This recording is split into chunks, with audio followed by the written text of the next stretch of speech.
ជំរាបសួរសួស្តីបងប្អូនទាំងអស់គ្នាថ្ងៃនេះខ្ញុំមានមុខម្ហូបមួយដែលមានឈ្មោះថាឆាប្រៃគ្រឿងផ្សំមានដូចជាគល់ស្លឹកគ្រៃយកមកហាន់ឲ្យតូចៗមកនេះខ្ញុំបន្ថែមជាមួយនឹងដើមស្លឹកគ្រៃបន្តិចរមៀតស្លឹកក្រូចសើចរំដេងខ្ទឹមស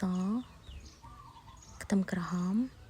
នេះខ្ញុំនឹងបន្ថែមម្រះព្រៅនិងគល់ខ្ទឹមនៅtrongវីដេអូពុកម៉ែបងប្អូនទាំងអស់គ្នាចំណែកគ្រឿងផ្សំនេះទុកមួយលើសិនទៅក៏លេខមកមើលសាច់របស់យើងទាំងអស់គ្នាថ្ងៃនេះខ្ញុំជ្រើសរើសយកសាច់មាន់ឆ្អឹងបងប្អូនទាំងអស់គ្នាចំនួន1គីឡូក្រាមបើបងប្អូនមានចំណង់ចំណូលចិត្តដាក់មាន់សាច់ក៏បានដែរបន្តមកទៀតនេះខ្ញុំដាក់ឆ្នាំងឲ្យក្តៅបន្តិចសិន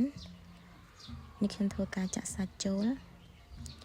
សាច់របស់នាងខ្ញុំរំលីងឲ្យវាចេញទឹកសិនកុំឲ្យវាមានរសជាតិឆ្អាប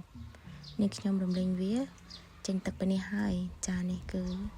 វាបានពុះហើយចាសាច់របស់យើងបានក្រៀមហើយរំលីងប៉ុណ្ណឹងយើងដួសចេញមកបន្តមកទៀត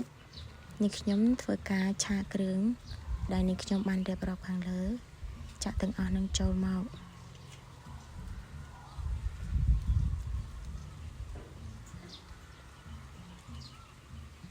បន្ទាប់មកយើងរំលីង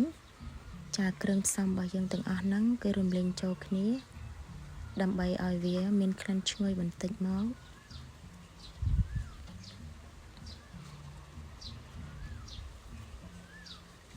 ចានេះគឺនឹងខ្ញុំបន្ថែមប្រេងបន្តិចបន្ទាប់មកយើងចាក់សាច់បើយើងចូលមកដែលយើងបានលីងខាងដើមវីដេអូហ្នឹងនេះខ្ញុំបន្ថែមជាមួយនឹងទឹកត្រីរ៉ូឌីស្ករ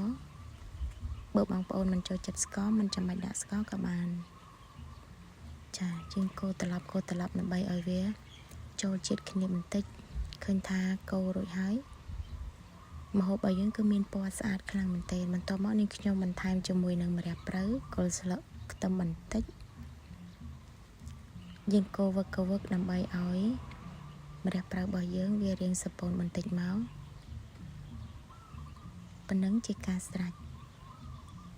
អរគុណពុកម៉ែបងប្អូនទាំងអស់គ្នាដែលបានតាមដានវីដេអូរបស់នាងខ្ញុំបើស្រឡាញ់ចូលចិត្តជួយ Subscribe បើសិនជាមានកំហុសខុសឆ្គងបងប្អូនទាំងអស់គ្នា comment